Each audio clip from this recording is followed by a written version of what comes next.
சட்டமன்ற தேர்தலையொட்டி இன்று தமிழ்நாடு வருகிறார் பிரதமர் மோடி. புதுச்சேரியில் நடக்கும் தேர்தல் பரப்புரை கூட்டத்தில் கலந்து கொள்கிறார்.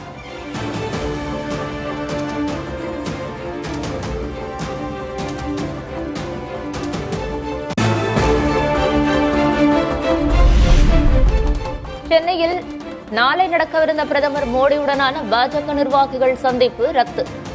பாஜக உயர்மட்ட நிர்வாகிகளை மட்டும் பிரதமர் சந்திக்க உள்ளதாக தகவல்.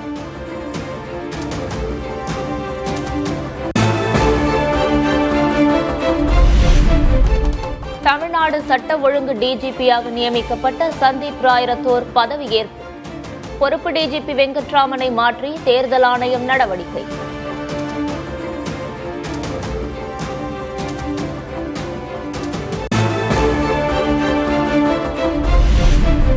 சேலம் மாவட்ட ஆட்சியர் பிருந்தாதேவி மாற்றப்பட்டு அருண் தம்புராஜ் நியமனம்.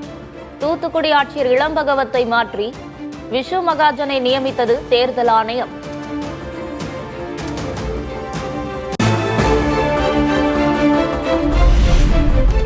தாம்பரம் மாநகர காவல் ஆணையர் அமல்ராஜ் மாற்றப்பட்டு சஞ்சய்குமாரை நியமித்து தேர்தல் ஆணையம் உத்தரவு. மதுரை மாநகர காவல் ஆணையர் லோகநாதன் மாற்றப்பட்டு அபிஷேக் தீக்ஷித் நியமனம்.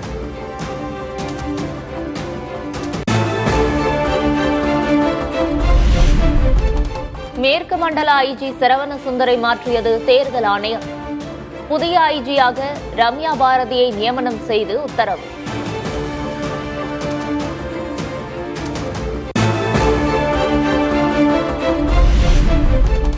எடப்பாடி பழனிசாமியின் ஓனர் பிரதமர் மோடி என கோவை பரப்புரையில் மு.க.ஸ்டாலின் விமர்சனம். கோவைக்கு பழனிசாமியும் மோடியும் செய்தது என்ன என்றும் கேள்வி. 10 ஆண்டு ஆட்சியில் இருந்தோம். அதிமுக ஆட்சி சாதனைகள் திட்டங்கள்னு பட்டியல் போட அவர்கிட்ட எதுவும் இல்லை.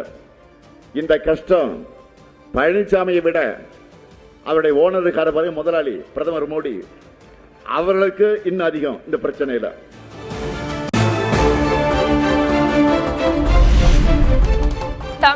தமிழரை தமிழ்நாட்டை பாஜக வஞ்சிப்பதாக மு.க.ஸ்டாலின் குற்றச்சாட்டு. தமிழ் பாசத்தில் நம்மை மிஞ்சும் அளவுக்கு நடிக்கிறார்கள் என்றும் சாடல்.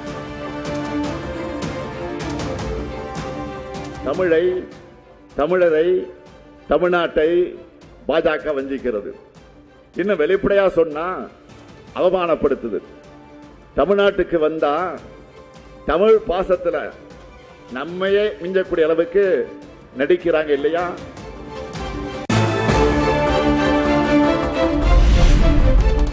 பாஜகவுக்கு யார் அடிமை என அதிமுக பொதுச் செயலர் எடப்பாடி கே. பழனிசாமி கேள்வி. தமிழ்நாட்டுக்கு எதிராக எந்த திட்டம் வந்தாலும் எதிர்ப்போம் என்றும் பேச்சு. எடப்பாடி பழனிசாமி பாரதிய ஜனதாவுக்கு அடிமையா? நாம் அடிமையா இருக்கிறோமா? தமிழ்நாட்டுக்கு நன்மை பயக்கக்கூடிய திட்டத்திற்கு ஆதரவு கொடுப்போம்.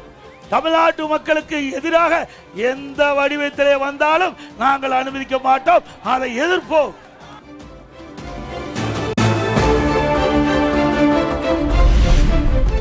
முன்னாள் முதல்வர் கருணாநிதியை கடைசி காலத்தில் மு.க.ஸ்டாலின் கைதி போல் வைத்திருந்தார். திமுக எம்பி ஆர் ராசாவின் ஆடியோவை சுட்டிக்காட்டி எடப்பாடி பழனிசாமி பேச்சு.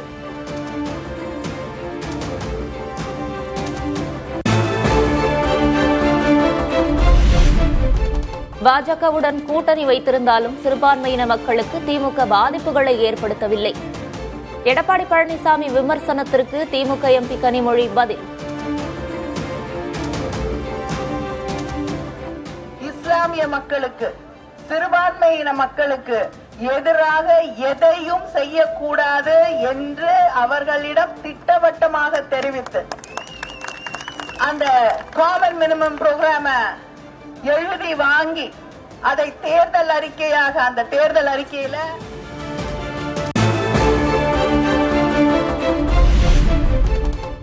எடப்பாடி கே. பழனிசாமியை ஆளுநராக்கி பாஜக அனுப்பிவிடும் என கனிமொழி எம்பி விமர்சனம்.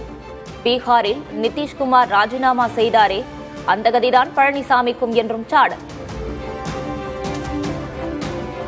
ஆளுநர்னு எடப்பாடிக்கு அடுத்த வேலை அதுதான். எந்த மாநிலத்துக்கு அவரை ஆளுநரா அனுப்ப அனுப்புவாங்கன்னு தெரியல. அவருக்கு ஏதாவது இடம் பிடிச்சிருந்தா இப்பவே சொல்லி வச்சுக்கிட்டாருன்னா ஒருவேளை கன்சிடர் பண்ணுவாங்களோ என்னவோ.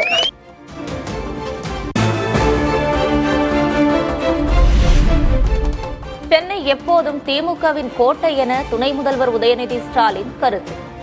சேப்பாக்கம் தொகுதியில் கருணாநிதியின் சாதனையை யாராலும் முறியடிக்க முடியாது எனவும் பேட்டி. சென்னை எப்பவுமே திமுகவோட கோட்டை தாங்க. இந்த முறையும் நிச்சயமா சென்னைக்கு நிறைய திட்டங்களை நம்முடைய முதலமைச்சர் பண்ணியிருக்கிறோம். நம்முடைய அரசு பண்ணியிருக்கு. வட சென்னை வளர்ச்சி திட்டம் பண்ணியிருக்கு. சாலை மேம்பாட்டு பணிகள், குறிப்பா மழைநீர் வடிகால்கள் பெருமளவில் பண்ணியிருக்கிறோம். கலைஞர் சாதனையெல்லாம் முறியடிக்க முடியாது, ட்ரை பண்ணலாம்.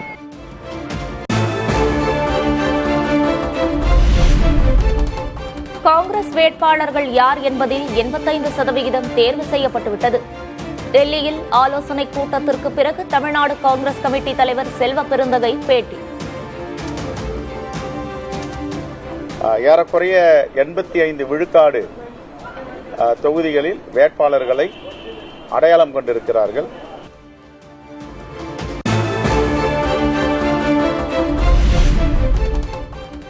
தமிழக சட்டமன்ற தேர்தலுக்கான பாஜகவின் வேட்பாளர் பட்டியல் இன்று வெளியாக வாய்ப்பு.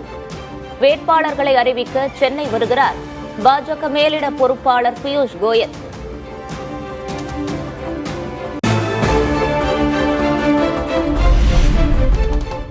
நேரடி அரசியல் களத்துக்கு வந்தார் முதல்வரின் மருமகன் சபரீசன்.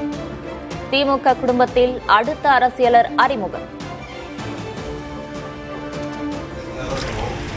அவருக்கு இந்த மாதிரி ஒரு கேண்டிடேட் ஒரு எம்எல்ஏவா பண்ணி செய்வாங்க. நீங்க ரொம்ப சந்தோஷப்படணும். ஏன்னா அவர் உண்மையா உங்களோட குறைகளை தீர்ப்பாங்க நம்பிக்கை தலைவருக்கு இருக்கு, கட்சிக்கு இருக்கு. மேலும் அண்ணனோட வழிகாட்டுதலோட கார்த்திக் வந்து டெஃபரட்டா இங்க நல்லா செய்வார்.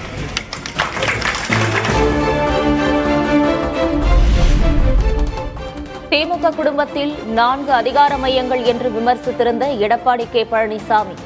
பழனிசாமியின் குடும்ப அரசியல் விமர்சனத்துக்கு மறைமுக பதிலடி கொடுத்தாரா Sabareesan?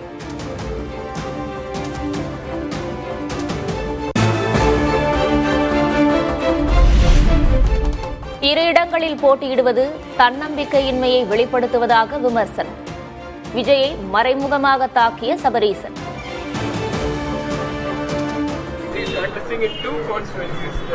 Which shows the confidence of the leader.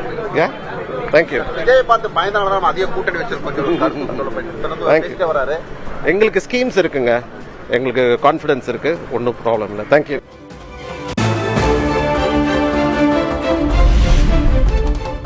சட்டமன்ற தேர்தலில் தமிழக வெற்றிக் கழகம் போட்டியிடுவது திமுகவின் வெற்றியை பாதிக்காது. திமுக மீண்டும் ஆட்சி அமைக்கும் என்பதில் எந்த சந்தேகமும் இல்லை என்றும் சபரீசன் பேட்டி. ஆட்சி மாற்றம் வரும் சொல்லி ஒரு கருத்து வெளியிட்டு Absolute victory. There is no contest only here. New party has come out, whether it will affect in anything or No. There is no effect here. இந்த தொகுதி வச்சு எப்படி சார் தமிழ்நாடு முழுக்க சிறப்பா இருக்கு. மீண்டும் ஆட்சி திமுக வரும் 100% வரும்.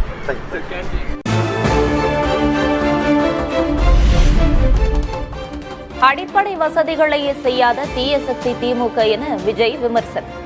திமுக ஆட்சி தூக்கி எறியப்படும் எனவும் பேச்சு. நான் இது எத்தனை வாட்டி ரிப்பீட் பண்றதுன்னு எனக்கு தெரியல. நீட்டை ரத்து செய்வோம்னு சொன்னீங்களே, என்னாச்சு? இந்த அடிப்படை வசதிகள் கூட செஞ்சு கொடுக்காத இந்த தீய சக்தி திமுக அரசை என்ன பண்ணலாம்? தூக்கி வீசி எறிவோமா?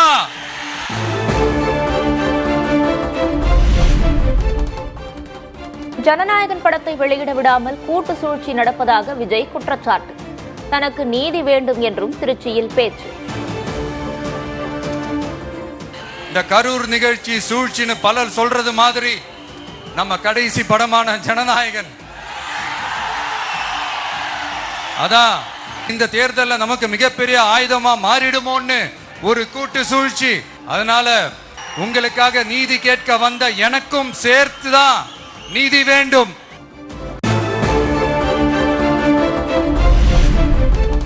முதல்வர் ஸ்டாலினுக்கு தவிக தலைவர் விஜய் அடுக்கடுக்கான கேள்விகள். ஒரே ஒரு வாய்ப்பு தமக்கு தருமாறு வாக்காளர்களுக்கு வேண்டுகோள். என்னுடைய சொந்த பந்தங்களாகிய உங்ககிட்ட எனக்கு அந்த உரிமை இருக்கு.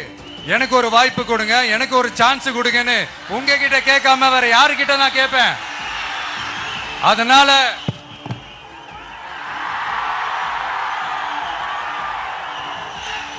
எனக்கு ஒரே ஒரு வாய்ப்பு கொடுங்க.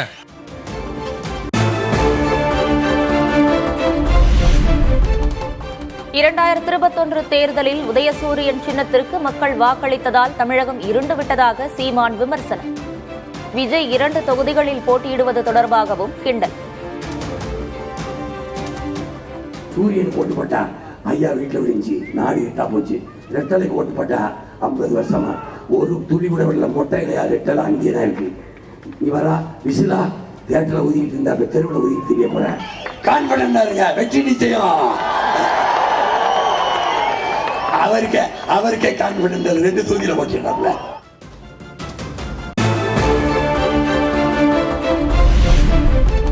புதிதாக வந்துள்ள கட்சியை பற்றி கவலைப்பட வேண்டியது இல்லை, அது கணக்கிலேயே இல்லை.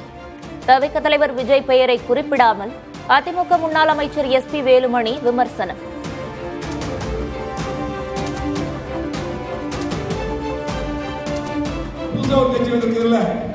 அது நம்ம கவலைப்பட வேண்டியதில்லை, அது கணக்கிலே இல்லை.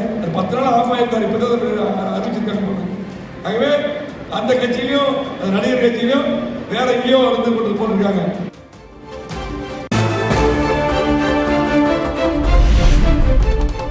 சென்னை பல்லாவரத்தில் 2030ஆம் ஆண்டுக்குள் நியோ டைடல் பூங்கா உருவாக்கப்படும். சென்னையில் தேர்தல் பரப்புரையின் போது பிரேமலதா விஜயகாந்த் வாக்குறுதி.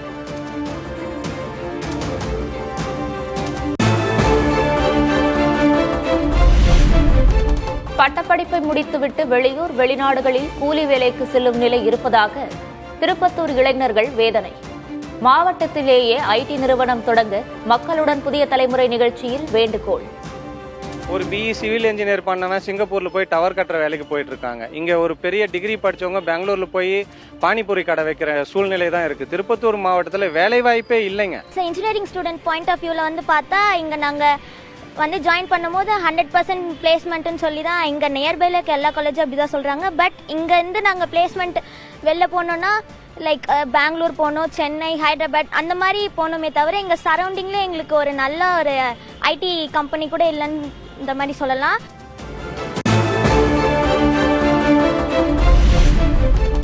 அமைச்சரவையின் பரிந்துரைகளை ஆளுநர் தன்னிச்சையாக நிராகரிக்க அதிகாரம் கிடையாது என சென்னை உயர்நீதிமன்றம் தீர்ப்பு. தண்டனை கைதிகளை முன்கூட்டியே விடுதலை செய்யும் அரசின் பரிந்துரையை நிராகரித்ததை எதிர்த்து தொடரப்பட்ட வழக்கில் அதிரடி.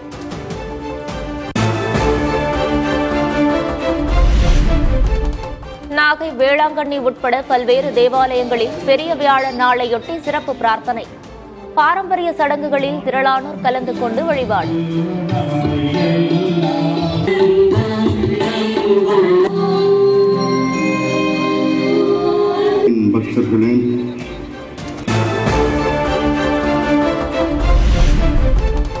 சென்னை எழும்பூர் ரயில் நிலையத்தில் வெள்ளிக்கிழமை முதல் 44 மின்சார ரயில்கள் மீண்டும் இயக்கம். 10 மற்றும் 11வது நடைமேடைகளில் மேம்பாட்டுப் பணிகள் நிறைவடைந்ததால் மீண்டும் தொடங்கும் ரயில் சேவை.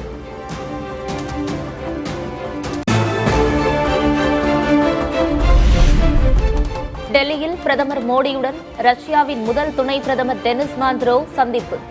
இரு நாடுகளிடையேயான எரிசக்தி, பாதுகாப்பு, வர்த்தக தொடர்புகள் குறித்து இருவரும் ஆலோசனை.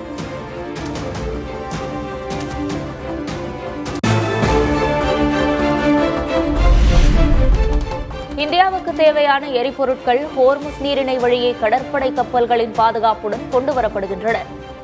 கேரளத்தில் நடைபெற்ற நிகழ்ச்சியில் பாதுகாப்புத்துறை அமைச்சர் ராஜ்நாத் சிங் பேச்சு.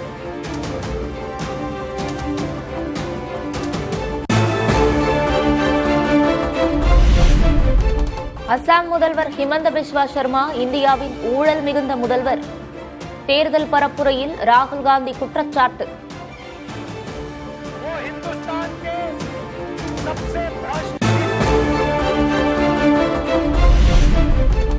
மேற்கு வங்கத்தில் SIR பணியில் இருந்த நீதித்துறை அதிகாரிகள் சிறைப்பிடிக்கப்பட்ட விவகாரம். மாநில அரசு மீது உச்சநீதிமன்றம் பாய்ச்சல். விளக்கம் அளிக்க கோரி நோட்டீஸ்.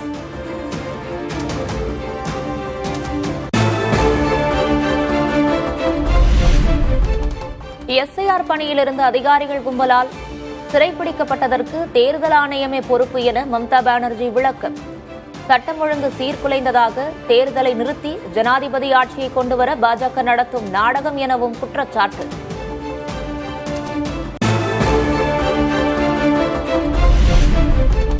ஐந்து லட்சம் குடும்பங்கள் வறுமையிலிருந்து மீட்கப்படும்.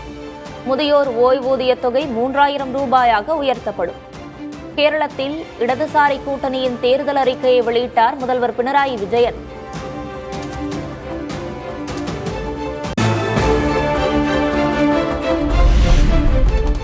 அரசு பேருந்துகளில் பெண்களுக்கு இலவச பயணம். கல்லூரி செல்லும் மாணவிகளுக்கு மாதத்திற்கு 1000 ரூபாய் உதவித்தொகை.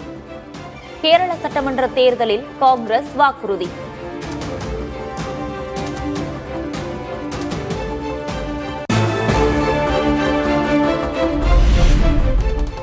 கேரளத்தில் இடதுசாரி முன்னணி பாஜகவின் பி டீமாக செயல்படுகிறது. இடதுசாரி கூட்டணியில் உள்ள எந்த தலைவராவது மோடியை எதிர்த்து பேசியிருக்கிறார்களா என பிரியங்கா காந்தி கேள்வி.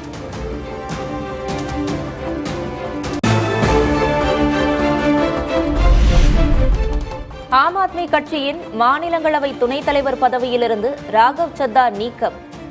பஞ்சாபைச் சேர்ந்த தொழிலதிபரான அசோக் மித்தல் புதிய துணைத் தலைவராக நியமனம்.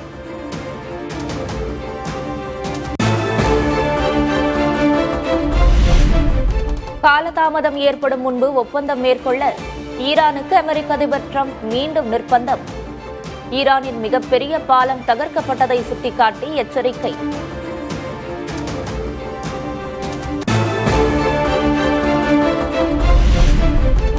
ஈரானின் ராணுவ தளம் மீது அமெரிக்கா இஸ்ரேல் தாக்குதல். அமெரிக்கா இஸ்ரேல் ராணுவ தளங்கள் மீது ஈரானும் பதிலடி தாக்குதல்.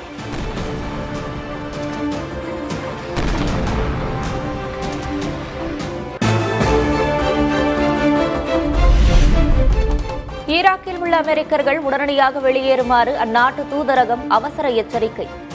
ஈரான் ஆதரவு பெற்ற பயங்கரவாத அமைப்புகள் அடுத்த 48 மணி நேரத்திற்குள் தாக்குதல் நடத்தக்கூடும் என்ற தகவலால் நடவடிக்கை.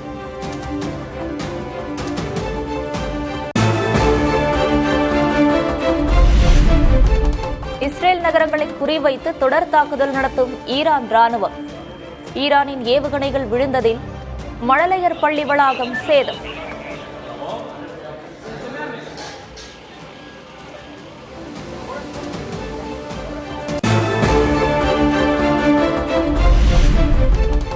இஸ்ரேல் அமெரிக்காவின் தாக்குதல்களை எதிர்கொள்ள திட்டம் வகுக்கும் ஈரான் ராணுவம். அனைத்து விதமான தாக்குதல்களையும் முறியடிக்கும் திட்டங்களுக்கும் தயாராக இருக்கவும் வீரர்களுக்கு உத்தரவு.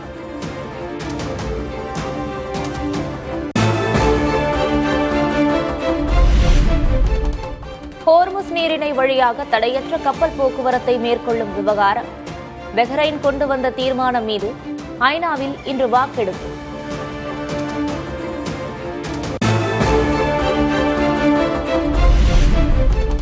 வாட்டிகன் தேவாலயத்தில் ஈஸ்டர் பண்டிகையொட்டி சிறப்பு பிரார்த்தனை தொடக்கம்.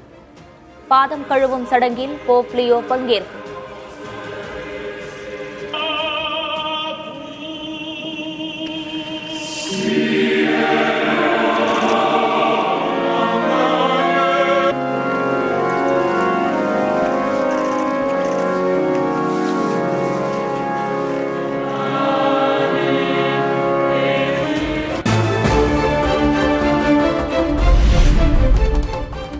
ஈஸ்டர் பண்டிகையொட்டி பிரேசிலில் நடந்த வினோத வழிபாடு. கைகளில் தீப்பந்தங்களுடன் முகமூடி அணிந்த கிறிஸ்தவர்கள் வீதிகளில் பேரணி.